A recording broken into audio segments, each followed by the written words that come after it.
Assalamualaikum warahmatullahi wabarakatuh and good afternoon. Today I'm going to cover the topic on constructor. At the end of this lecture, students should be able to describe characteristics of a constructor and implement constructors in class. Okay, so a constructor is a method that is automatically called when an object, okay, or instance of a class is created. So you can see actually in my main method here. Okay, I have 4 objects, object 1, object 2, object 3 and object 4. Okay, to use the constructors, you don't have to invoke the constructor like how we invoke other methods. Normally when we call other methods, okay, or we call we call our set methods or get methods, we need the object name dot method name. But in the case of constructor, okay, the constructors are to be called automatically when we create these objects.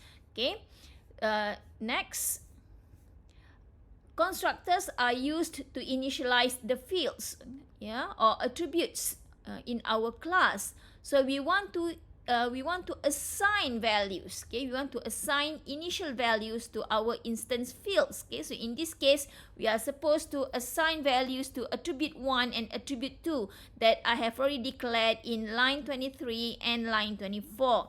So look at how I implement the constructors here. Okay, in line 40 and line 41, okay, actually I assign the values passed through the parameters. Okay, A1 to attribute 1, A2 to attribute 2. In line 44, okay, the value passed through A1 will be assigned to attribute 1, and in line 46, okay, the value that we passed through A2 will be assigned to attribute 2. So the tasks, okay, that we have to implement in the constructors are mainly to assign the initial values to our attributes. Except for line 37 here, okay, in the constructor, we do not have any assignment statement. So our attributes will be assigned with the default values. Okay, so in this case, since attribute 1 and attribute 2 are numerical values, okay, it will be assigned with the value of 0. Okay. Next, a constructor has the same name as the class. So you can see that all of our constructors are using the name of sample 5, and that is the class name. Okay, it should have a same name with the class name. Okay, then a constructor header does not specify a return type, not even void. So we do not see any return value type in line 28 until line 31 here. Okay, and not even void. Yeah. Okay. Next, a constructor that does not accept arguments is known as a no argument constructor. So the example is in line 28. Okay, for the constructor without argument. Okay, the implementation you can see in line 36. Okay, we do not have any parameter here. So this is an example of a no argument constructor.